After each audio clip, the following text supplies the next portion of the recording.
अरिहंत सिद्ध सूरी उपाध्याय साधु सर्व अर्थ के प्रकाशी मांगलिक उपकारी हैं। तिन्ह को स्वरूप जान राग दे भई जो भक्ति काय को नवाए स्तुति को चारी है।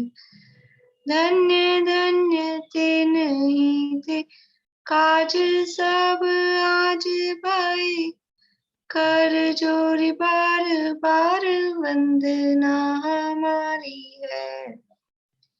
मंगल कल्याण सुख ऐसो हम चाहत हैं। हो मेरी ऐसी दशा जैसी तुम धारी है।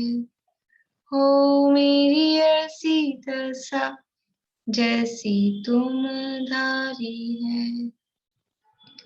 मंगलमय मंगल करण रीत राग विज्ञान नमो दाई जाते भई अरहंतादि महान। करि मंगल करि हो महा ग्रंथ करण को काज जाते मिले समाज सब पावे निज पद राज। इस भव तरु का मूल एक जानहु मिथ्या भाव ताको करि निर्मूल अब करिए मोक्ष उपाय करिए मोक्ष उपाय। आज तो कर लें क्वेश्चंस। चलिए कौन से नंबर से करना है? 269 से। 269 ठीक है। कल आपने ना वो जो क्वेश्चन दिए ना 20 उसमें 186 187 2 बार कर दिए। वो मेरे को है ना जब मैंने उतारे ऐसे लगे कि गड़बड़ सी हो। अच्छा नंबर बदल गए। 87 के बाद वापस 86 फिर 87। ठीक कर लीजिएगा आप लोग क्वेश्चन नंबर, मैं भी कर लूंगी। ठीक हाँ ठीक है। वैसे होता है ना कभी कभी लिखते लिखते बीच में उठना पड़ जाता है तो फिर वो डिस्टर्ब हो जाता है कभी कभी। हाँ ध्यान नहीं रहे। चलिए 269 नंबर का क्वेश्चन है। अंतरंग परिणामों की शुद्धता रूप, पेज नंबर आएगा 232 232 नंबर पेज।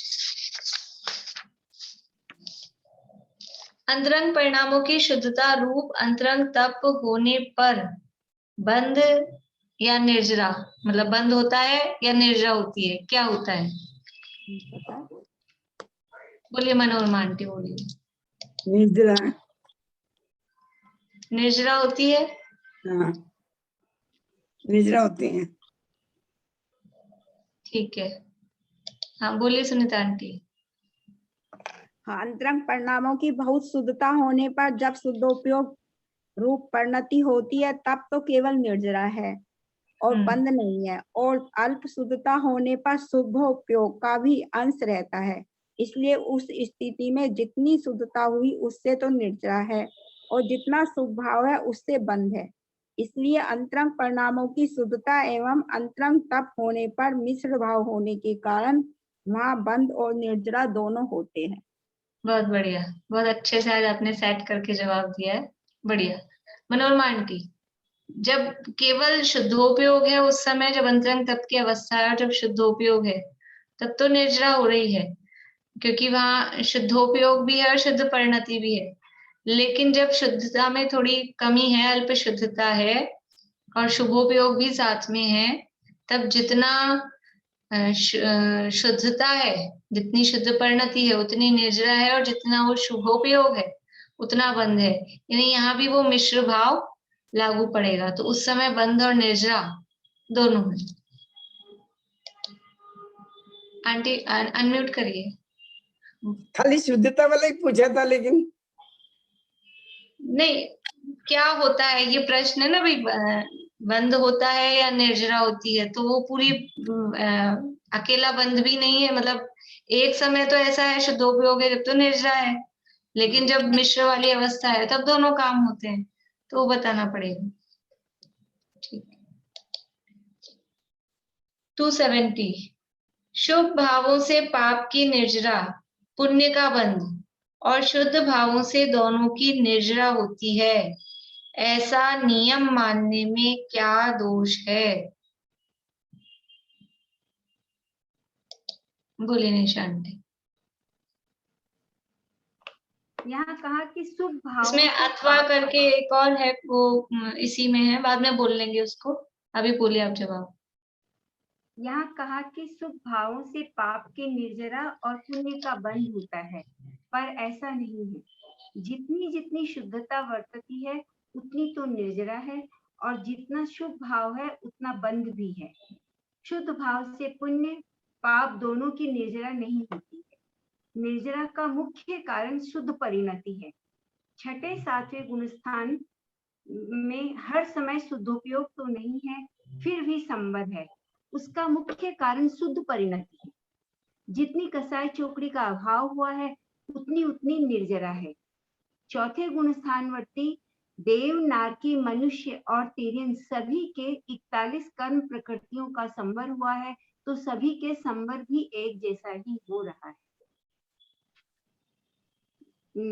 मोक्ष मार्ग में 117 कर्म प्रकृतियों की स्थिति घटकर अंतः कोड़ाकोड़ी सागर प्रमाण ही रह जाती है। इनमें पुण्य पाप का विशेष भेद होता नहीं है, क्योंकि स्थिति ज्यादा होना तो सभी कर्मों की पाप रूप ही होती है,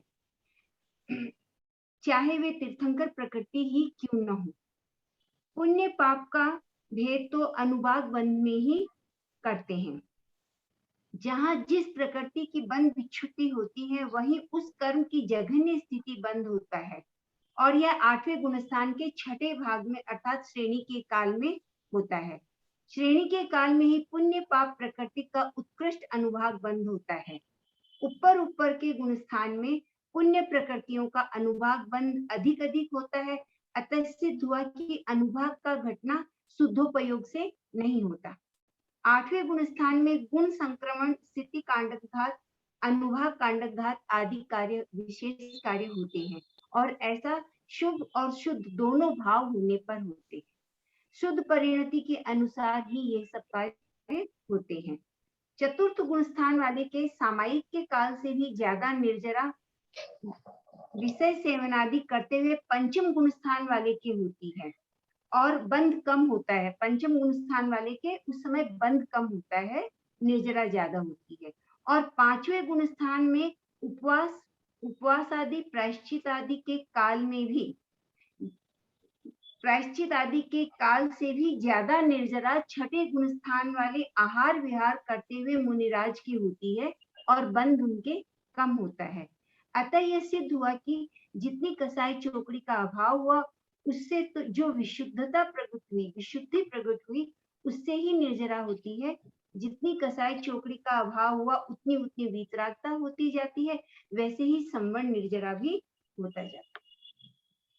ठीक है, बढ़िया है, कुछ ज्यादा बड़ा हो गया और मतलब वो शुरू में थोड़ा सा ऐसा लगा कि लिंक भी, मतलब बातें तो वो ठीक थी लेकिन कनेक्ट नहीं हो पा रही हैं, ऐसा थोड़ा उसमें, लेकिन बात वो है उसमें कि वास्तव में जो शुभ भाव से पाप की निर्जरा और पुण्य का बंध ऐसा कहें, और शुद्ध भावों से दोनों की निर्जरा, तो शुद्ध भावों से दोनों की निर्जरा होती नहीं है, क्योंकि जब मोक्ष मार्ग में ऊपर ऊपर शुद्ध भाव हो रहे हैं तब भी पुण्य का बंध भी यथा योग्य जहां तक है वहां तक है, और उनका अनुभाग भी वहां पर तीव्र रूप से आता है, उत्कृष्ट रूप से आता है, बंधता है।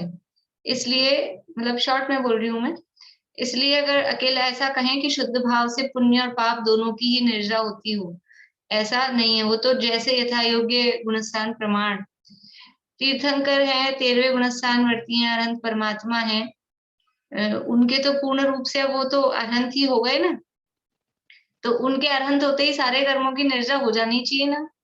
शुद्ध भाव मतलब अगर अपन देखें तो कहीं, तो वो यद्यपि शुद्धोपयोग ऐसा कहते नहीं, मतलब वो है तो शुद्धोपयोग रूपी दशा ना, आत्मा में ही लीनता की दशा है अनंत दशा।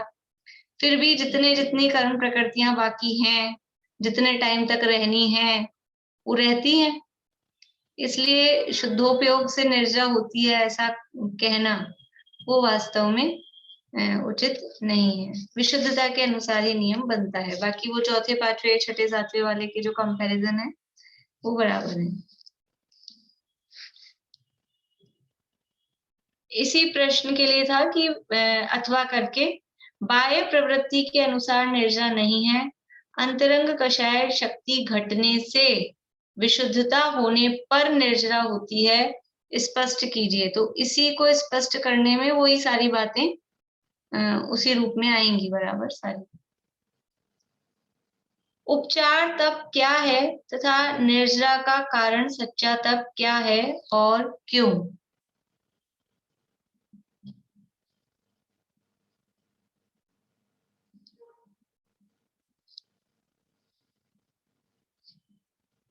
अपन ने 2-3 दिन से टाला, फिर भी वही 2-3 लोग ही करते हैं। बोलिए सुनीता आंटी।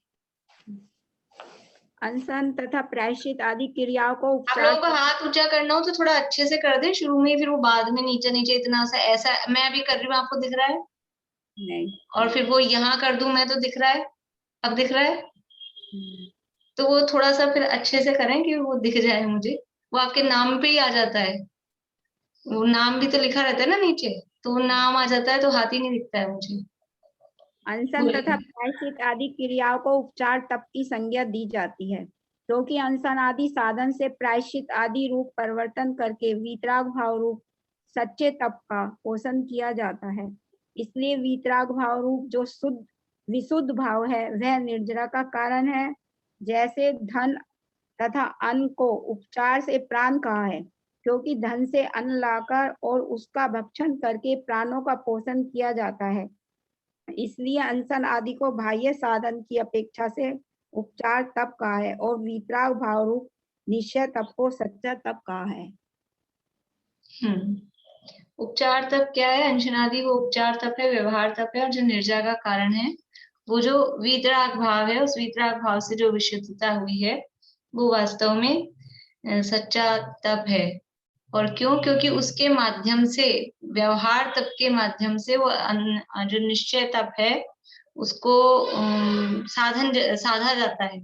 तो उससे जब उसको साधा जाता है तो इसकी व्यवहार संज्ञा या उपचार संज्ञा इसको दी जाती है। उक्त व्यवहाराभासी को निर्जरा का सच्चा श्रद्धान क्यों नहीं है?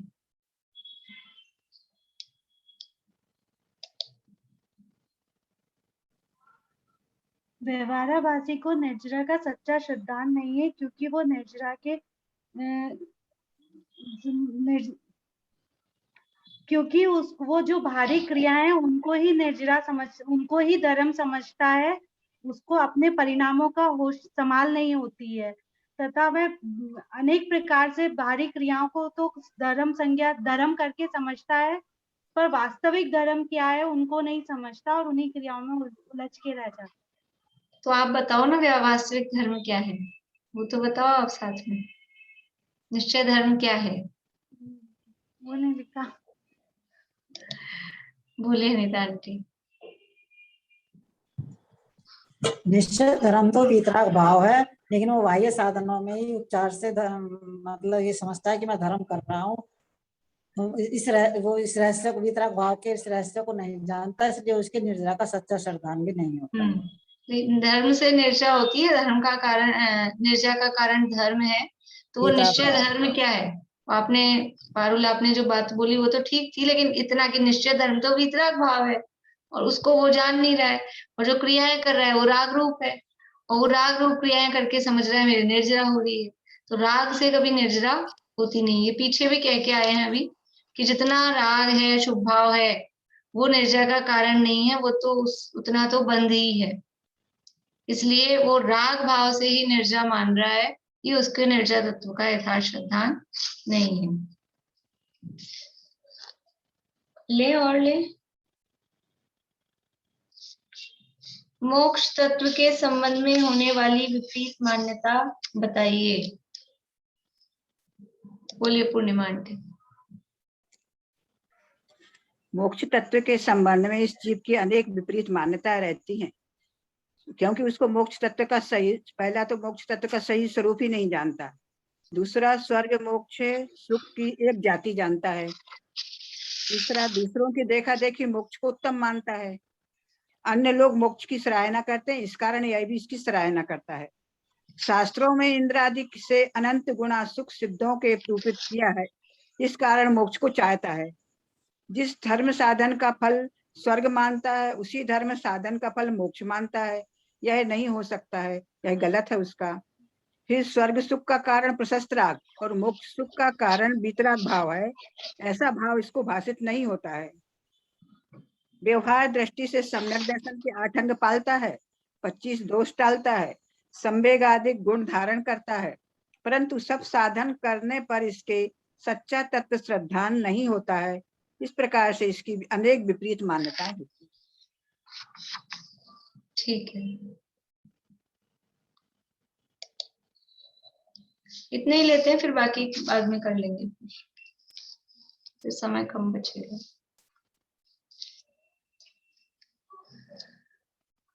अपनी यहाँ चर्चा चल रही है 7वें अधिकार के संबंध में, और धर्म बुद्धि से धर्म धारक व्यवहाराभासी, उसका सम्यक चारित्र का संबंध में क्या विपरीतता रहती है, सम्यक चारित्र का कैसे अन्यथा रूप को मानता है। तो यहाँ जो उसमें मुख्य भूल है कि क्रिया, परिणाम और अभिप्राय, वो क्रियाएं तो दिखती हैं, क्रियाएं करता है और क्रियाएं करके अपने आप को सम्यक चारित्रवान धर्मवान मानता है, और कभी कदाचित परिणामों को भी पकड़ ले तो भी वास्तव में अभिप्राय कि ये क्रियाएं या ये परिणाम हम क्यों कर रहे हैं, अंतर में वास्तव में अभिप्राय क्या है, मान्यता क्या है, उस मान्यता तक नहीं पहुंच पाता है। बस क्रिया करके ही अपने आप को धर्मात्मा मानता है। ये चर्चा यहाँ चल रही है, और उसी संबंध में यहाँ फिर प्रतिज्ञा धारण कर लेते हैं, पहले बड़ी प्रतिज्ञा ले लेते हैं, फिर परिणाम क्लेशित होते हैं। ये बात यहाँ पर पंडित जी साहब बता रहे थे। और फिर कितने ही तो ऐसे हैं जो प्रतिज्ञा धारण कर लेते हैं पहले और फिर उसको छोड़ देते हैं। तो प्रतिज्ञा ग्रहण करना और छोड़ना उनके लिए खेल मात्र है। तो ये ऐसे नहीं है कि प्रतिज्ञा, किसको पता है, जैसे कभी कभी तो ऐसा होता है कि ले लिया अकेले में, इसीलिए कोई बड़े नियम होते हैं, प्रतिज्ञाएं होती है, तो वो अकेले में नहीं ली जाती है। यानी समझ लो आप शादी विवाह भी है तो वो भी एक प्रतिज्ञा ही है ना, वो भी कोई अकेले में कर ले तो उसमें ऐसे ही होता है, फिर चाहे जब ठीक है कब किया था, किससे किया था, ऐसा कोई छोड़ दे तो पंचों की उपस्थिति में ये ऐसे आप छोड़ नहीं सकते, मुकर नहीं सकते हो कि हमने नहीं की थी प्रतिज्ञा। ऐसे ही हम मतलब हमें भी कोई नियम प्रतिज्ञा यदि कोई ले तो किसी की साक्षी में, पंच परमेश्वरी की साक्षी तो होती ही है, लेकिन फिर भी और भी किसी की साक्षी, मतलब कोई भी हो, जो भी हो, बड़ा जो अपना गुरु रूप में हो, पूज्य रूप में हो, आदरणीय हो, उनकी साक्षी में लेनी चाहिए, ताकि थोड़ा सा उसको छोड़ते समय, और भी नहीं तो कोई 5 आदमी हो तो छोड़ते समय थोड़ा डर रहता है। डर मतलब एक इंसल्ट कि अब हम छोड़ देंगे, सबके सामने ली है तो मान का शायद तो रहती है ना थोड़ी सी, तो वो एक रहता है। इसलिए और अकेले में ली गई प्रतिज्ञा पता ही नहीं है, कभी कभी तो ऐसा तो खुद ही भूल जाता है, मन में ले ली थी, फिर खुद ही कंफ्यूज हो जाते हैं कि कितने दिन की ली थी कि नहीं ली थी, कब तक की ली थी, ऐसा ही हो जाता है। इसलिए तो ये प्रतिज्ञा लेना छोड़ना क्योंकि खेल मात्र नहीं है, प्रतिज्ञा भंग करने का महापाप है। इससे तो प्रतिज्ञा न लेना ही भला है। तो क्या प्रतिज्ञा नहीं लेने की प्रेरणा दी जा रही है कि नहीं, लेकिन पहले प्रतिज्ञा ले लो खेल तमाशे में और फिर छोड़ दो तो वो महापाप है। जैसे वो कहानी आती है अपने अनंतमती की भी, और भी कुछ एक आध इसी तरह की, कि वो माता पिता ने अष्टानिका में ब्रह्मचर्य व्रत लिया और वो बच्ची थी, वो भी साथ में गई, तो उसने भी ब्रह्मचर्य ले लिया, तो पिताजी ने कहा ठीक है तू भी ले ले। अब उन्होंने तो 8 दिन के लिए लिया था, और इसने ब्रह्मचर्य लिया है जीवन भर के लिए। तो अब युवा हो गई, शादी की बात चली कि आप क्या बात करते हो, आपने तो ब्रह्मचर्य व्रत दिलाया था। तो वो 8 दिन के लिए लिया था हमने तो, कि मैंने तो जीवन भर के लिए लिया है, और आप ब्रह्मचर्य व्रत ले लिया तो फिर ये सोचे अच्छा 8 ही दिन के लिए था क्या, मैं तो बच्ची थी, मुझे क्या मालूम, ठीक है छोड़ दें। ऐसा नहीं, प्रतिज्ञा ले ली है तो उसको जीवन पर्यंत निभाना ही। हाँ, ये बात जरूर, मतलब वो प्रतिज्ञा भी जो है वो यथार्थ सही प्रतिज्ञा। अब कोई ऐसी उठपटांग की प्रतिज्ञा ले ले तो फिर तो उसको छोड़ देने में ही भलाई है, वो प्रतिज्ञा नहीं। लेकिन वास्तव में यदि कोई यथार्थ धर्म स्वरूप जो प्रतिज्ञा ली है, व्यवहार धर्म स्वरूप प्रतिज्ञा ली है, उसको जीवन पर्यंत निभाना ही चाहिए। और प्रतिज्ञा लेके छोड़ने से तो अच्छा है कि प्रतिज्ञा लो ही मत। कोई अंदर में ये भाव रख के प्रतिज्ञा लेके अभी ले लेते हैं, फिर छोड़ देंगे। जैसे ऐसे होता है ना कि कुछ लोग जान पहचान का दुकानदार हो तो अभी ले चलो, फिर नहीं पसंद आएगा तो वापस दे देंगे। तो ऐसा वही बार बार में तमाशा कि कभी लिया है फिर वापस दिया है, तो ऐसे अभी ले लो प्रतिज्ञा, नहीं पसंद आएगी तो वापस कर देंगे। ऐसा वो खेल मात्र नहीं करना चाहिए। इसलिए पहले तो इस प्रकार पहले तो निर्विचार होकर प्रतिज्ञा करते हैं और पश्चात ऐसी दशा होती है। पेज नंबर 239 239 पे चल रहा है। जैन धर्म में प्रतिज्ञा लेने का दंड तो है नहीं। अभी प्रतिज्ञा लेने का विधान, आप इस पैराग्राफ पे हेडिंग डाल सकते हैं, प्रतिज्ञा लेने का विधान, कि क्या विधान है। विधान का मतलब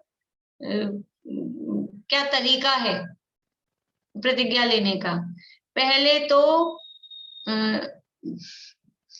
तो तत्वज्ञानी हो। जैन धर्म में प्रतिज्ञा लेने का ना लेने का दंड तो है नहीं, तो कैसा उपदेश है कि पहले तो तत्वज्ञानी हो सबसे पहले, और तत्वज्ञानी नहीं हो तो कम से कम थोड़ा सा शास्त्र ज्ञानी तो हो। कोई भी प्रतिज्ञा ले रहे हैं तो उस प्रतिज्ञा के संबंध में थोड़ा बहुत ज्ञान तो हो। वास्तव में तो यथार्थ तत्वज्ञान पूर्वक ही प्रतिज्ञाएं जीवन में आती हैं, लेकिन यदि व्यवहार रूप में भी करना चाह रहे हैं तो थोड़ा उसका ज्ञान तो हो, क्योंकि ज्ञान बिना क्रिया होती नहीं है। जे बिन ज्ञान क्रिया अवगाहे, बनारसी दास जी का छंद है। जे बिन ज्ञान क्रिया अवगाहे, और जे बिन क्रिया मोक्ष पद चाहे। जो बिना ज्ञान के क्रिया कर रहे हैं, और कुछ लोग ऐसे हैं कि बिना क्रिया के ही सोच रहे हैं मोक्ष चले जाएंगे। जे बिन ज्ञान क्रिया अवगाहे, जे बिन क्रिया मोक्ष पद चाहे। जे बिन मोक्ष कहे मैं सुखिया, मोक्ष जाने क्या जरूरत है, हम तो यही सुखी हैं। जो बिना मोक्ष के कह रहे हैं हम सुखिया। सो अजान मूढ़न में मुखिया, वो अज्ञानी है, मूर्खों में मुखिया। मूर्ख शिरोमणि है, जो सोच रहे बिना ज्ञान के ही हम क्रियाएं कर लेंगे और बिना क्रियाओं के ही हम मोक्ष चले जाएंगे, और बिना मोक्ष के हम सुखी संपन्न, हम तो यही सुखी हैं, क्या दिक्कत है। जो बिन मोक्ष कहे मैं सुखिया, वो अजान, वो अज्ञानी है और मूर्खों का सरदार है, मूढ़न में मुखिया, महामूर्ख है ऐसा जो सोचते हैं। तो बिना ज्ञान के कोई क्रिया होती नहीं है। पहले तो तत्वज्ञानी हो, फिर दूसरा जिसका त्याग करे उसका दोष पहचाने। कि आप जो प्रतिज्ञा ले रहे हैं, प्रतिज्ञा लेने में मुख्यतः त्याग वाली चीजें आती मुख्य रूप से। तो जिसका त्याग कर रहे हैं, जो चीज छोड़ रहे हैं, उसमें दोष क्या है। हम छोड़ क्यों रहे हैं, बस ऐसे ही देखा देखी छोड़ा, तो वो जो पीछे आ गए ना, कुल अपेक्षा छोड़ा, हमारे कुल में नहीं चलता है कि किसी की देखा देखी छोड़ा है, कि कोई सांसारिक प्रयोजन से छोड़ा है। बहुत सारे लोग इस तरह के होते हैं, मीठा छोड़ रखा है, चावल छोड़ रखे हैं, कुछ भी चीज छोड़ रखी है। कि कब तक छोड़ रखी है कि कोई काम हमारा, ये लड़की की शादी नहीं हो रही है, बहुत दिन हो गए हैं, लड़का देखते देखते थक गए हैं, इसकी शादी नहीं होगी तब तक मीठा छोड़ रखा है, कुछ ऐसा। तो ये अभी आपने जो छोड़ दिया, तो एक तो ये गलत विपरीत मान्यता से छोड़ा, कोई उसमें धार्मिक बुद्धि थी नहीं, लौकिक प्रयोजन से छोड़ा है। और उसका दोष क्या है, जिस चीज को आपने छोड़ दिया, और अच्छी भली चीजें मतलब जो छोड़ने योग्य है वो तो खा रहे हैं, और जिसमें दोष नहीं है वो छोड़ दिया। तो जिसका त्याग कर रहे हैं उसका दोष पहचाने। तो पहली बात, क्योंकि त्याग करने का एक क्रम है। यदि कोई चीज छोड़ रहे हैं तो ऐसे ही नहीं, कोई व्यक्ति आलू के दोष बताए, आलू के दोष सुन के आलू खाना तो छोड़ दिया और पता लगा कि नॉनवेज तो खाता ही था, मांसाहारी था। तो पहले क्या छोड़ना, कि पहले अगर कोई नॉनवेज है तो पहले तो मांसाहार छोड़ो। अभी मतलब बहुत सारी चीजें इस तरह की, आलू खाता रहे और हरी सब्जी छोड़ देता हूँ, मतलब और घिया विया ऐसी चीजें छोड़ देता है। तो ऐसा नहीं, एक त्याग में एक क्रम होता है कि जिसमें ज्यादा दोष है पहले उसका त्याग किया जाए। हमारी शक्ति कितनी है, हम एक साथ सारी चीजें नहीं छोड़ सकते, तो पहले अधिक दोष वाली वस्तु का त्याग किया जाता है। कम दोष वाली अभी ठीक है चल रही है, फिर अपनी भावनाएं भी बढ़ेंगी, परिणाम भी विशुद्ध होंगे और हमारी शक्ति भी हमको लगेगा बढ़ेगी। तब जिसमें कंपैरेटिवली कम दोष है फिर उसका त्याग किया जाएगा। अब पहले ही कम दोष वाले का कर दिया और अधिक दोष वाले खा रहे हैं, सप्त व्यसन का सेवन कर रहे हैं और फिर ये छोटे मोटे अपने नियम हैं उनको पालने की कोशिश कर रहे हैं। ऐसा नहीं, तो पहले बड़ा पाप, इसलिए वहां छठे अध्याय में क्या लिखा है कि श्री गुरु ने इस सप्त मिथ्यात्व को सप्त व्यसन से भी बड़ा पाप जानकर पहले छुड़ाया है। छठे अध्याय की लास्ट लाइन में था ये, कि ये जो मिथ्यात्व है, मिथ्यात्व का प्रकरण वहां छठवें अधिकार में पूरा रहित मिथ्यात्व का कुगुरु आदि का वर्णन था। इस देखो 192 पेज पे ऊपर से ही, जिन धर्म में यह तो आमनाय है कि पहले बड़ा पाप छुड़ाकर फिर छोटा पाप छुड़ाया है। इसलिए मिथ्यात्व बड़ा पाप है कि सप्त व्यसन, वेश्यागमन, पर स्त्री रमण, चोरी, शिकार, मांस खाना, चोरी करना, कौन सा पाप बड़ा है? मिथ्यात्व उससे बड़ा पाप है। इसलिए इस मिथ्यात्व को सप्त व्यसन से भी बड़ा पाप जानकर, यानी ऐसा नहीं कह रहे सप्त व्यसन का कोई पोषण नहीं कर रहे, लेकिन कोई व्यक्ति कुगुरु को पूजता हो और कोई व्यक्ति चोरी करता हो, परस्त्री सेवन करता हो, कौन बड़ा पापी है? कौन बड़ा पापी है? कुगुरु को पूजने वाला बहुत ब्रह्मचर्य से रहता हो तो भी ये कह रहे मिथ्यात्व है ना, वो ग्रहित मिथ्यात्व है, तो अग्रहित तो है ही है। ये मिथ्यात्व सप्त व्यसन से भी बड़ा पाप है। सप्त व्यसन वाला तो सुधरना उसका आसान है, तुरंत कोई ऐसा बात हो तो उसको समझ में आ जाए। लेकिन यदि कुगुरु सर्प का डाप, इसमें तो बहुत सारे अपन ने पढ़े थे गाथाएं श्लोक, ये कुगुरु सर्प ने अगर डस लिया तो फिर वो उसका बचना मुश्किल है। इसलिए जिसका त्याग करे उसका दोष पहचाने कि हम ये चीज छोड़ रहे हैं, इसमें क्या दोष है, और चीजें अपन जो खा रहे हैं उसमें क्या दोष है, तो उनका कंपैरिजन करें, जिसमें अधिक दोष हो पहले उसको छोड़े। तो यानी हम जिस प्रयोजन से अहिंसा का पालन है या ये जो प्रयोजन है उस प्रयोजन से उसका त्याग कर रहे हैं तो वो प्रयोजन बराबर पूरा हो पाएगा। एक तो ये बात, और दूसरी बात, जिसका त्याग कर रहे हैं उसका दोष नहीं पहचाना, बस ऐसे ही त्याग कर दिया, किसी ने कहा और छोड़ दिया, देखा देखी छोड़ दिया, तो वो त्याग में दृढ़ता भी नहीं रहेगी। फिर कभी ऐसा आएगा कि अच्छी ठीक थी चीज, अपन ने क्यों छोड़ी, खा तो सकते थे। मान लो कोई ऐसा कह दे कि ये क्यों छोड़ा, आपने तो खाने की होती है, तो फिर वो मन विचलित हो सकता है। और यदि हमें उसका दोष पता है तो उसमें दृढ़ता रहती है कि नहीं। इसलिए जिसका त्याग करे उसका दोष पहचाने। फिर तीसरा पॉइंट, त्याग करने में जो गुण हो उसे जाने। छोड़ तो रहे हैं लेकिन छोड़ने से लाभ क्या होगा, उसी वस्तु का त्याग कर रहे हैं तो त्याग करने में लाभ क्या है उसे भी पहचाने कि हम ये छोड़ देंगे। अभी अपन वो उदाहरण समझो, मान लो आलू खाना छोड़ दिया, तब क्या क्या गुण है आलू खाने में नहीं, आलू खाने का त्याग करने में, उसमें क्या गुण है बता सकते हैं? बोले पारुल।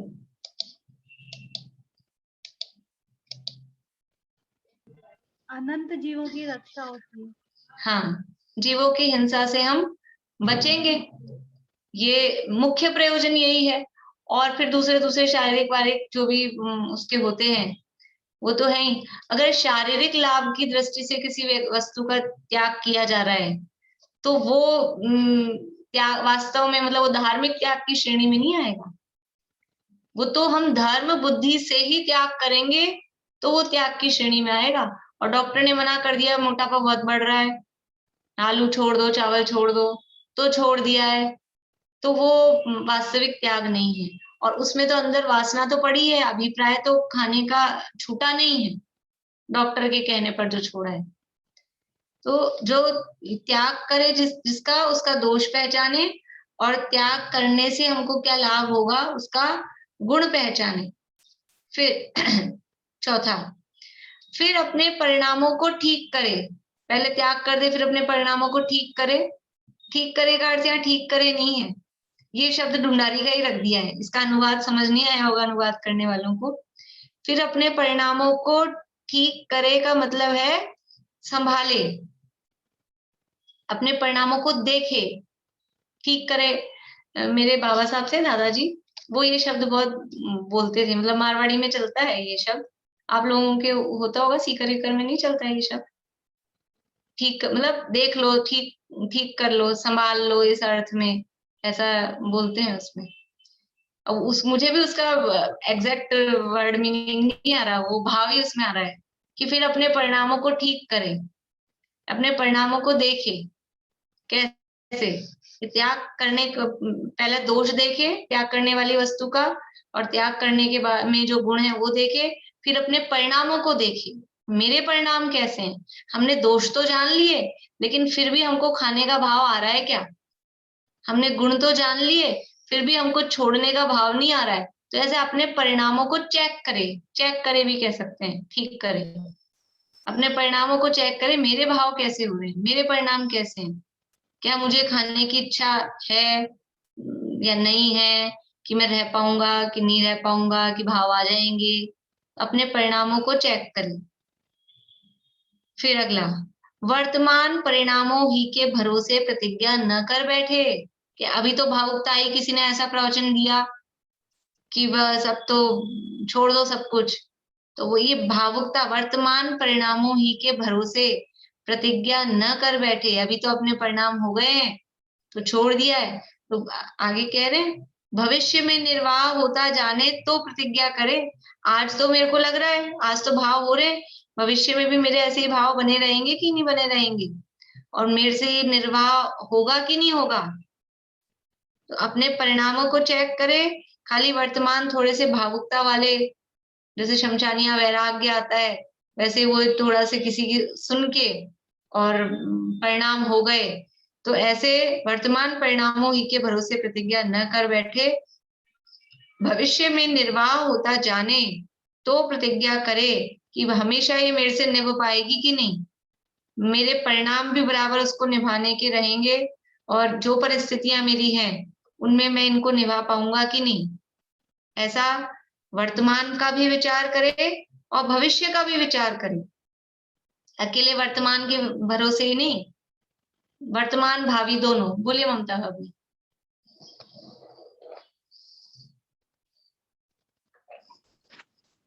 भविष्य का कैसे समझेंगे अपन? अब वर्तमान का तो जैसे अभी अच्छे हैं, अष्टपुष्ट हैं, सब है, और भावनाएं तीव्र होती हैं, और फिर भविष्य का कैसे समझ में आएगा इसमें कि अब कैसी क्या परिस्थितियां बनेंगी? देखो, मैं भविष्य का विचार, अपने परिणाम तो अपने, जैसे उसने लिया, शरीर की परिस्थिति, शरीर की शक्ति वो अपने हाथ में नहीं है, लेकिन भील ने लिया नियम, तो वो नियम लिया कि कुछ भी हो जाएगा मैं तो निभाऊंगा। तो ये मेरे अपने परिणाम तो अपने, कुछ तो कहीं तो अपनी चलती है, शरीर पे अपनी नहीं चलती, शरीर शिथिल होगा कि नहीं होगा वो एक अलग बात है, लेकिन अपनी क्या होता है, ये जो अपने को भाव आ रहा है ना कि भविष्य में पता नहीं शरीर की क्या परिस्थिति बने, इसका मतलब ही ये है अपने परिणामों में ही अभी कचास होती है, अपने भी होती है और अड़ोस पड़ोस वाले भी ऐसा कहते हैं, भाई दवाई की तो छूट रखना, दवाई तो रखना, रात में सब छोड़ दिया, दवाई की छूट रखना बाद में, मतलब आसपास वाले भी इसी तरह के होते हैं ना, अपने परिणाम शिथिल करने वाले, उनका राग बोलता है, वो राग के वशीभूत होकर ऐसा कहते हैं। और अपने अंदर भी ऐसी कचास रहती है कि क्या मालूम कैसी परिस्थिति बने, फिर अपन इतने दृढ़ होके निभा पाए कि नहीं निभा पाए, या फिर कोई घर में परिवार में रहते हैं तो परिवारजन प्रेशर करें, या ऐसा भी हो सकता है कि वो नाराज ही हो जाए कि ऐसी प्रतिज्ञा ले ली और मान लो परिस्थिति इस तरह की हो जाए। तो ये हमारे परिणाम एक्चुअल में भविष्य के जो परिणाम पता है वो अभी लग रहे हैं, वर्तमान में ही वो परिणाम, लेकिन ये इसका मतलब ये अभी टेम्परेरी, इस समय पर्टिकुलर, इस समय पे जो भाव आए छोड़ दें, त्याग कर दें, ये है वर्तमान परिणाम। और 2-4 मिनट रुककर, आधा घंटा रुककर फिर सोचें तो वो भविष्य का वो अपने को बता देंगे कि अपनी फिर क्या स्थिति होगी। उसी समय तो क्या होता है, एकदम से वो रहता है, जैसे ये होता है ना कि बोली पूजा के बीच में, कार्यक्रम के बीच में ही बोलियां या घोषणाएं क्यों करते हैं कि कहीं कोई दान इकट्ठा करना हो, कि उस समय तो परिणाम रहते हैं वर्तमान में तो सबके, तो उस समय तो देखा देखी फिर सब बोल देते हैं, और इतना कह के छोड़ दें कि अभी प्रवचन का समय हो रहा है, फिर आप लोग अपने नाम दे देना, फिर नहीं आते 1-2 नाम भी, और उस समय लिखते रहो तो आधा घंटे तक लोग नाम लिखाते रहते हैं। तो वो उस समय तो परिणाम होते हैं, और आधा घंटा रुक जाओ फिर आपके परिणाम हो रहे हैं क्या, वो भविष्य, उसी से भविष्य पता लग जाएगा। थोड़ी भी देर का गैप अपन ने किया तो वो भविष्य के परिणाम अपने को समझ में आ जाते हैं, कि फिर अपन थोड़ा कुछ सोचते हैं तो वो समझ में आ जाता है। भविष्य में निर्वाह होता जाने तो प्रतिज्ञा करे। अभी आज तो ले लिया, लेकिन भविष्य में अपने से अभी समझ लो इस तरह के कोई नियम ले लेना, अभी युवा अवस्था है, अभी परिणाम है कि हम 3 दिन की मर्यादा का भोजन करेंगे और ऐसा ऐसा सारा नियम ले लिया बराबर, तो अभी तो शक्ति है, अपने हाथ से सारा काम करते हैं। फिर अब आप देखो कि मेरे घर वाले ऐसे, मैं अशक्त तो होना है, वृद्धावस्था आनी है तो अशक्तता तो आएगी आएगी। अब मेरे घर परिवार वाले जो कोई कभी जब मैं अपने हाथ से नहीं बना पाऊं तो वो ये काम करने को तैयार रहेंगे क्या, कि वो इतनी इतनी व्यवस्था मेरी कर पाएंगे क्या, और फिर व्यवस्था नहीं हो पाएगी तो क्या हम उपवास कर करके रह पाएंगे क्या, ये और फिर मेरे परिणाम मान लो वो व्यवस्था तो करे लेकिन बराबर तरीके से नहीं करे तो मेरे परिणाम संश्लेषित होंगे कि नहीं होंगे। तो ये थोड़ा बहुत तो अभी अपनी नेचर अपने को पता होती है ना कि अपने हिसाब से काम नहीं होता है, तुमको चिड़चिड़ाहट आती है अभी, तो फिर जब अपने हिसाब से काम नहीं होगा तो वो सारी परिस्थितियां, इसलिए कि आपने नियम ले लिया हम तो ऐसा खाएंगे, अब वो ऊपर वाले को जोर आ रहा है करने वाले को, उसको आफत लग रही है, आप अपने हाथ से कर नहीं पा रहे हो, तो ये सारी कोई भी नियम प्रतिज्ञा लें इस तरह की, तो इसीलिए उसमें ये कहते हैं जब तक अपने हाथ से हो रहा है उस हिसाब से। और बाद में खाने का ऐसा नहीं कि आप वैसा करो, लेकिन अगर संक्लेश होता है और रहा जाता नहीं है कि कंटिन्यू हम तो त्याग ही कर देंगे, फिर खाना ही छोड़ देंगे, ऐसी भी शक्ति, ऐसी भी शारीरिक शक्ति भी और मानसिक भी, परिणामों की भी ऐसी शक्ति वो होती नहीं है।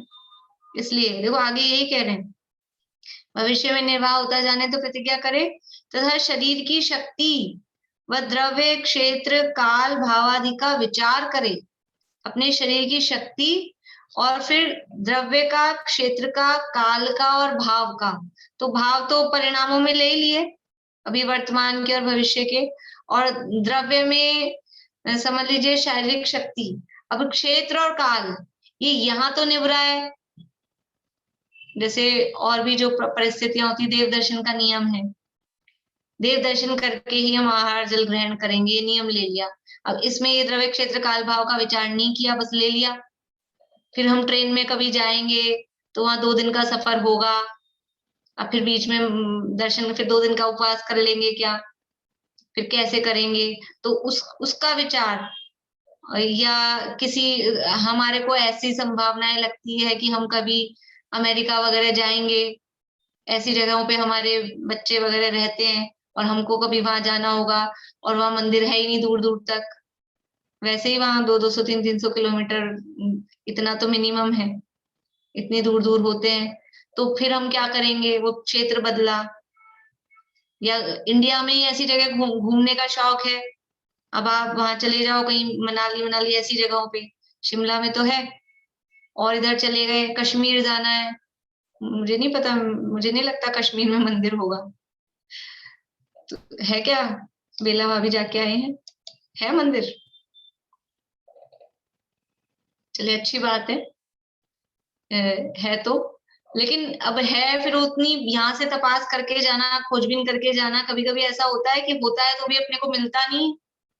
ऊटी में नहीं है, कोड़े कुड़ाल में नहीं है। हाँ, ऊटी में, कौड़ी कनाल में वहां नहीं है। एक बार हम लोग गोवा गए तो पता था, मतलब पूछ के गए थे, वहां है, लेकिन इतना घूमे इतना भटके लेकिन मिला ही नहीं। श्वेतांबर मंदिर ले जाके पहुंचा दिए। श्वेतांबर में मिलते हैं, सब जगह श्वेतांबर हाँ, मिलते हैं। जिनको कहो जापान में भी श्वेतांबर था, सब जगह मिलता ही नहीं है। और फिर वो थक, मतलब पूरा दिन हो जाए, थक हार जाए कि क्या करें, और अपन अकेले। 2-3 साल अपन पहले ही बहुत अच्छा मंदिर बना है, 2-3 साल पहले ही बना है। अच्छा है, बढ़िया। अभी तो बाहर फॉरेन में भी कई जगह बन गए हैं, लेकिन फिर भी ऐसी जगह होती ना, अपन ने लेडीज ने ले लिया नियम, और घर वालों का किसी का नहीं, अकेले थोड़ा ना जाएंगे घूमने, फिर वो अपने को गालियां देते रहेंगे तुम्हारे कारण इतने परेशान हुए। तो ये कोरोना के काल में बंद थे जैसे सारे मंदिर। हाँ, तो ये सारी परिस्थितियां, अब चलो कोरोना का तो किसी के दिमाग में ही नहीं आएगा कि ऐसी भी परिस्थिति हो सकती है, लेकिन ये तो सामान्य परिस्थितियां हैं। मंदिर बंद रहते हैं अमेरिका में, टाइम से खुलते हैं। हाँ। चाबी लेने जाओ दूर दूर तक, उनकी पॉसिबल ही नहीं है। हाँ, ये तो हमारे साथ में मैसूर में ही हो गया। 7:30 बजे रात को, शाम को पहुंचे, बोले बंद कर देते हैं, नहीं कर, मतलब कोई साधन ही नहीं था दर्शन करने का, ऐसी स्थिति हो गई। मतलब अब नियम लें तो फिर पूरा हिसाब किताब विचार करके, द्रव्य क्षेत्र काल भाव, ये कि कोई भी चीज यहाँ तो निपटी, अपने घर में हर चीज आसान होती है। अपने घर में चाय बनाना क्या भारी से भारी चीज बनाना, रसगुल्ले गुलाब जामुन मालपुए, जो वो सरल होता है, और कहीं दूसरी जगह जाके व्यवस्था जमा के वहां चाय बनाना इतना कठिन काम हो जाता है, एक एक सामान जुटा के। तो ऐसे अपने घर में हम बैठे हैं, हर चीज आसान है, सारे नियम आराम से निभते हैं, हम अपने घर में रहते हैं, तो बराबर पानी छानने की व्यवस्था, जो भी अपने को करना होता है वो सब। और यात्रा पे जाओ, बाहर जाओ, तो वो सब गड़बड़ हो जाता है, वो सब ऐसे ही चल, मतलब जैसे अपन कर पाते हैं घर पे, वैसे कहाँ होता है, नहीं होता है। और जो फिर बिल्कुल बहुत स्ट्रिक्ट होते हैं, वो उतना पानी उबाल के, कितने दिन कैसा सफर है उस हिसाब से, पूरा उस हिसाब से व्यवस्था करके फिर वो लेके जाते हैं। नहीं तो आप ट्रेन में कहाँ बार बार में 10 घंटे का सफर है, या समझ लो कभी कभी तो 24 घंटे से भी ज्यादा का सफर है, तो वो कितनी मर्यादा बनाएंगे, कैसे करेंगे, नहीं बनती है व्यवस्था। हाँ, जो नियम पालते हैं उनकी बनती है, ये नहीं कह रही, हम लोग तो नियम हमारे हैं नहीं ना, इसलिए हम सोचते नहीं बन रही। जो नियम पालते हैं वो या तो बीच में उतरते हैं, स्टॉपेज लेके सफर करते हैं, या फिर कहीं ना कोई जानकार हो, रिश्तेदार हो, साधर्मी हो, उसको कह के कि भाई हमारा इतना पानी, इतना ये पहुंचा देना ट्रेन पे।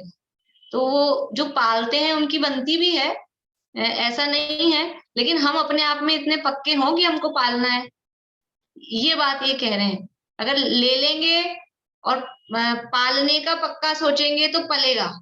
देखो एक वाक्य आता है कि हम यदि प्रतिज्ञा की या नियम की रक्षा करते हैं, यदि हमने अपनी नियम की रक्षा की, तो वो नियम हमारी रक्षा करता है। मतलब अगर हम अपने नियम को निभाने में पक्के हैं तो वो निभता है। फिर उसी तरह से समझ लो अपकर्षण वगैरह, कर्मों का संक्रमण, जो भी कुछ समझे, कि उस तरह से व्यवस्थाएं बनती हैं अपने आप, फिर निभता है। लेकिन हम ही शिथिल होते हैं ना, वो शिथिलता यहीं से आती है, उपादान यही है, उपादान यही है, तो फिर वो बाहर में निमित्त भी ऐसे ही मिल जाते हैं, फिर इन्होंने छुड़ा दिया, उन्होंने छुड़ा दिया, ये तो कहने की बात है, छोड़ा यहीं से गया है, अगर छोड़ा है तो। अरे 8 बज गए, मैं 10 टाइम ही नहीं देखा। चलो इसको तो पूरा कर लेते हैं, बस एक ही पॉइंट बचा है। शरीर की शक्ति व द्रव्य क्षेत्र काल भावादि का विचार करे, इस प्रकार विचार करके फिर प्रतिज्ञा करनी। ये तो 7 बातें बता दी, इन 7 बातों का विचार करके फिर प्रतिज्ञा करनी। और ये तो बहुत बड़ा भारी काम हो गया, प्रतिज्ञा लेना ही ऐसा हो गया जैसे तो कोई ये विचार करो वो। लेकिन कोई भी अभी लड़की की शादी करते हैं, लड़के की शादी करते हैं, तो भी विचार तो करते ही है ना, सारा हिसाब किताब देखते हैं कि नहीं, निभेगी नहीं निभेगी, कैसा है क्या है। तो ये भी ऐसे ही खेल मात्र नहीं है, कोई भी नियम ले रहे हैं, प्रतिज्ञा ले रहे हैं, तो पूरा विचार करके ही उस नियम को लें। आगे और बता रहे हैं, वह भी ऐसी करनी, कैसी करनी, जिससे प्रतिज्ञा के प्रति निरादर भाव न हो। इसको भी अपन पॉइंट डाल सकते हैं कंटिन्यू में, कि वो प्रतिज्ञा जो ले रहे हैं उस प्रतिज्ञा के प्रति निरादर भाव न हो, परिणाम चढ़ते रहें। आज प्रतिज्ञा ले ली, फिर धीरे धीरे धीरे धीरे उसके प्रति, अरे कहाँ से ले ली, क्यों ले ली, अब निभाना पड़ रहा है, घसीटना पड़ रहा है, ऐसा नहीं। निरंतर अपनी प्रतिज्ञा के प्रति हमको बहुमान का भाव आए। जैसे मैं बच्चों को कहती हूँ, अब हम रात्रि भोजन नहीं करते, आलू प्याज नहीं खाते, होटल में भी नहीं खाते, तो वो उनको अपने फ्रेंड सर्किल में क्या लगता है, इन्फीरियरिटी सी लगती है। फिर वो सब मजाक बनाते हैं, फिर वो ऐसे कहते हैं, तुम ये भी नहीं खा रहे, वो भी नहीं खा रहे, यहाँ तुम तो बैठे रहो देखते रहो, हम खाएंगे। हाँ तो ठीक है ना, हम देख रहे हैं, तुमको क्या तकलीफ हो रही है। यानी खुद ही हम अपनी इन्फीरियरिटी फील करते हैं, तो वो मजाक बनाते हैं। और हम इन्फीरियरिटी फील ही मत करो कि हम नहीं खाते रात में, हम नहीं खाते होटल में, हम नहीं खाते आलू प्याज। ये तो हम इन्फीरियरिटी फील करते हैं, तो हमको अपनी प्रतिज्ञा के प्रति निरादर भाव आता है कि अरे प्रतिज्ञा मैंने ले ली, और फ्रेंड सर्किल में मेरी बहुत इंसल्ट होती है। और हम मतलब इन्फीरियरिटी नहीं फील करो तो आपके फ्रेंड्स भी तो हो सकता है थोड़े दिन बना भी ले मजाक, लेकिन फिर वो बाद में वो आपको सहायता करेंगे। मेरी भी थी नॉन जैन फ्रेंड्स, उनके घर आज भी मैं उनके घर चल जाऊं ना, तो उसकी मम्मी उसकी बहन वो बोलेगी, छन्ना लाए हो क्या आप अपना, पानी छान दूं। मतलब पहले तो मैं उनके घर ऐसे छान वान के पानी ले लेती थी, अभी तो खैर है ही नहीं वो सिस्टम कुछ भी। तो वो कुछ बनाएंगी तो बताएंगी तुम्हारे खाने का है, बिल्कुल ये नहीं ये नहीं। एक ने मुझे कहा, ये दही तेरे खाने का है, उससे जमाया है सिक्के से, मेरी फ्रेंड ने। मतलब उनको अपन बल्कि उनको जैन धर्म का मैसेज दे सकते हैं कि हम ये वाला दही नहीं खाते हैं, जावन से जमाया हुआ या बाजार का लाया हुआ। तो वो अपनी प्रति मतलब अगर वो फ्रेंड है तो वो हमारी उसको निभाने में सहायता करेगा, नहीं तो कहीं का फ्रेंड भी क्या मित्र भी क्या, फिर वो तो खाली बस ऐसे ही है। बर्तन वगैरह सब साफ करके कहेंगी, देखो हम आपके सामने बर्तन साफ करके आप जैसा कहोगे वैसा बना। जाते तो अभी भी स्कूल में सब फ्रूट्स लेके आते हैं फिर उसके लिए, क्योंकि हम नहीं खाते टमाटर। इसलिए हमको प्रतिज्ञा के प्रति निरादर भाव नहीं हो, हमको इन्फीरियरिटी अंदर से फील नहीं हो। कहीं जा रहे हैं आ रहे हैं, वो हम देखते रहते हैं, बैठे रहते हैं, और तो सब खाते रहते हैं, तो तुमको फील हो रही है, तुम देखो मत, तुम कुछ और कर लो, अपना टिफिन ले जाओ, जो भी करना है वो करो। निरादर भाव उसके प्रति न हो। बोलिए विनीता जी, अनम्यूट कर लीजिए आप। देखो आवाज आई। हाँ अब आज विषय चला तो मैं अपना एक क्वेश्चन करूं आपसे। हम हाँ तीर्थ यात्राओं पे जाते हैं ना, तो मैंने बाजार का आटा और मसाले छोड़े हुए हैं। अब जहां भी जाओ पता चलता है कि आटा बाजार से आ रहा। सोनागिर 10 दिन रह के आई, भोजनालय में पूछा, दूसरे तीसरे दिन कहते जी ग्वालियर से आटा लाते हैं। अब क्या करते हैं, ऐसे में बनना तो मुश्किल है हमसे। वो तो ऐसा है ना, फिर वो अपने थोड़े दिन का, ज्यादा दिन की यात्रा है तो उस हिसाब से नहीं, थोड़ा अपना आटा वगैरह सामग्री अपने साथ लेके जाएं, कच्ची लेके जाएं, पक्की बनी हुई भी कुछ लड्डू मठरी ऐसी चीजें वो भी अपने साथ। वो तो ठीक है, खाना बनाना बड़ा मुश्किल है अपने से। हाँ बस वही है। तो वो फिर ऐसा रखें, इसीलिए प्रतिज्ञा लेते समय कि हम अपने शहर में रहेंगे तब तक हम बिल्कुल नहीं खाएंगे। अगर हम क्योंकि यात्रा का राग वो छूटता नहीं है, तो फिर हम बाहर में अपनी भोजनशालाओं में अब जैसा होगा उस हिसाब से नियम लें, या तब तक फिर हम कुछ और रस छोड़ देंगे, वो नियम उसके लिए। लेकिन वो नियम लेते समय ही पहले ये सारे प्रोविजन, रात्रि में हम त्याग कर रहे हैं रात्रि भोजन, तो रात में दवाई लेंगे कि नहीं लेंगे, पानी लेंगे कि नहीं लेंगे। अब ऐसे कह देते हैं इमरजेंसी होगी, तो इमरजेंसी का क्राइटेरिया क्या है, इमरजेंसी में लेंगे। तो इमरजेंसी किसे कहते हैं, उसका क्या क्राइटेरिया है कि मरने लगेंगे, अभी क्या पता लगेगा कि जरा से कान दर्द में मर रहे हैं कि किस में मरेंगे, ये थोड़ा ना पता लगेगा। तो वो सारी बातें विचार करके नहीं, फिर वो ही तो नियम लिया जाए। पहले जितने भी तीर्थ पे है सब पे अच्छा खाना मिलता था, अब हर जगह ही खराब अब हो गया। अब तो सब जगह वैसा ही है। ये तो अपने थोड़े से हैं जहाँ भोजनशालाएं चलती नहीं, सब जगह होटल हाँ, चलते हैं। और हाँ, ऐसे वो जो वाला है क्षेत्र, वहां तो होटल ही चलते हैं। होटल ही चलते हैं। इसलिए अपने अपने साधन फिर अपने साथ रख के ही अब शिखरजी से काम यात्रा करें। करके आओ ऊपर से, तो नीचे खाना थोड़ी बनेगा फिर अपने से, फिर तो ऐसे ही रहना पड़ेगा। वो वो बस ऐसा है ना, जैसे ऐसे क्षेत्रों में कहीं माताजी महाराज वगैरह रहते हैं, ब्रह्मचारी लोग अच्छा, रहते हैं, अच्छा। तो वहां बात करके अपन कर सकते हैं हाँ, नहीं, ये ऐसे बात क्षेत्रों में तो। नहीं, और नहीं, बाकी दूसरी जगहों पे तो जो अपनी व्यवस्था है वही अपने को करनी पड़ेगी। नहीं, ठीक है। ऐसा ही। चलिए अभी यही पूरा करते हैं। पारुल, आपको पूछना था कुछ? नहीं? चलिए, जिनवाणी स्थिति।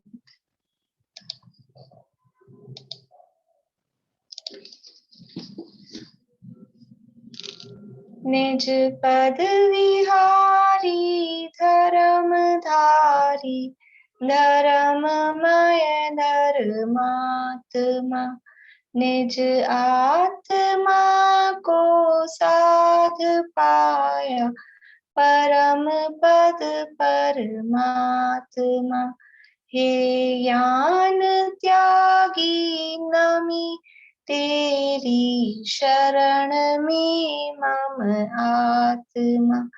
तुमने बताया जगत को, सब आत्मा परमात्मा।